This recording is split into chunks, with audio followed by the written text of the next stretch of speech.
13 अगस्त 2023 की रात का वाकया होता है जब घर के अंदर लाइट नहीं होती। जो घर का मुखिया होता है, घर का बड़ा बुजुर्ग होता है, वो अपनी 1 साल की पोती को लेकर घर के बाहर बरामदे में सो जाता है। और जैसे ही सुबह घर वालों की आंखें खुलती हैं, जो छोटी सी 1 साल की बच्ची होती है दादा के ऊपर बैठकर रोने लगती है। घर के सदस्य वहां आकर देखते हैं तो दादा की गर्दन से बहुत ही तेजी के साथ खून बह रहा होता है। अड़ोसी पड़ोसी वहां पर इकट्ठा हो जाते हैं। तुरंत ही पुलिस को बुलाया जाता है।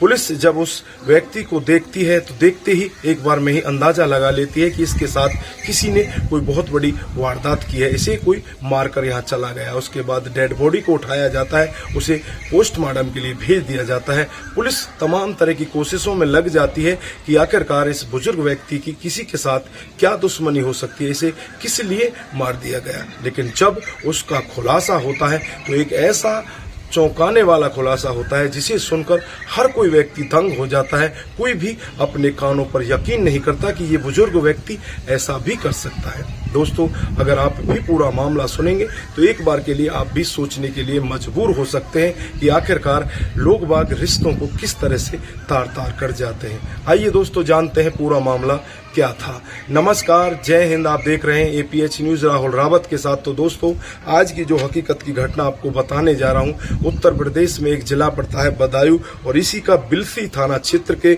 मोहल्ला नंबर 8 की ये हकीकत की घटना है। यहाँ पर तेजेंद्र नाम का एक व्यक्ति, जिसकी पत्नी का नाम मिथिलेश होता है, इसका एक बेटा होता है, बेटे की बहू होती है और इनकी एक पोती भी होती है जिसकी लगभग उम्र 1 साल होती है।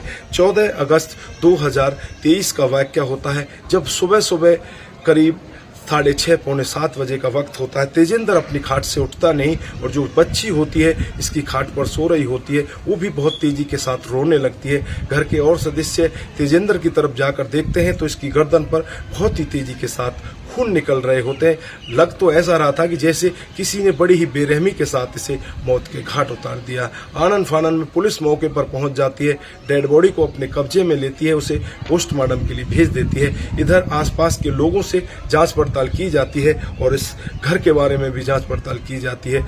सभी को ऐसा लगता है कि पता नहीं कोई बाहर का व्यक्ति आकर इसे मारकर चला गया है। लेकिन जब पुलिस इंटरनल जांच पड़ताल करती है तो पता चलता है कि जो होता है तेजेंद्र, वो एक गलत ही किस्म का आदमी था। वो अपने घर वालों के साथ बहुत ज्यादा मार पिटाई किया करता था, बहुत ज्यादा लड़ाइयां किया करता था और वो अपनी बहू को बहुत ही ज्यादा प्रताड़ित किया करता था, उसके साथ जबरदस्ती किया करता था।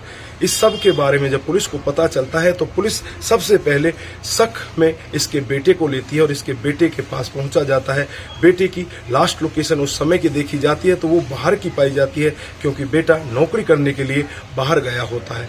इधर इसकी माँ से और इसके बेटे की बहू से भी पूछा जाता है, लेकिन कहीं से भी कोई खुलासा नहीं हो पाता।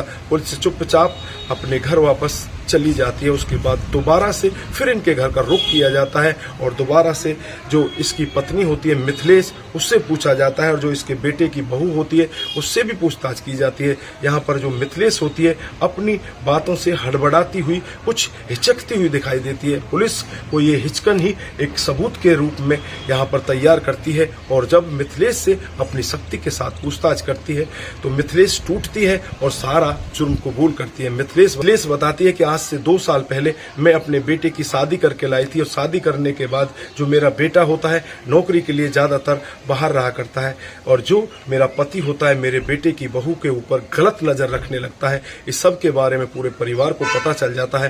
पूरा परिवार उसे समझाने की कोशिश करता है लेकिन वो मानने वाला नहीं होता। कई बार उसे समझाया जाता है लेकिन वो समझता ही नहीं।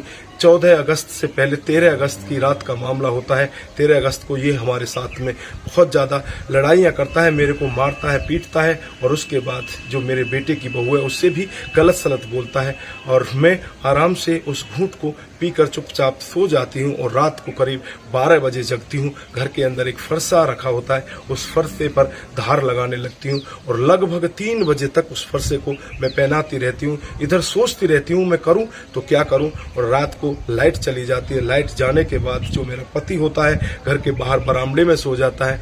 वहां पर इसके साथ जो मेरी पोती होती है वो भी सो रही होती है और जब इसको मैं देखती हूँ कि गहरी नींद में है, मुझे बहुत ही तेजी के साथ इसके ऊपर गुस्सा आ रहा था। उस फरसे से इसकी गर्दन के ऊपर वार करती हूँ। वार भी इतनी तेजी के साथ किया जाता है जिससे कि एक बार में ही इसके प्राण पखेरु उड़ जाते हैं और उसके बाद उस फरसे को धोकर घर के अंदर रख देती हूँ और चुपचाप जाकर मैं अपने घर के अंदर सो जाती हूँ।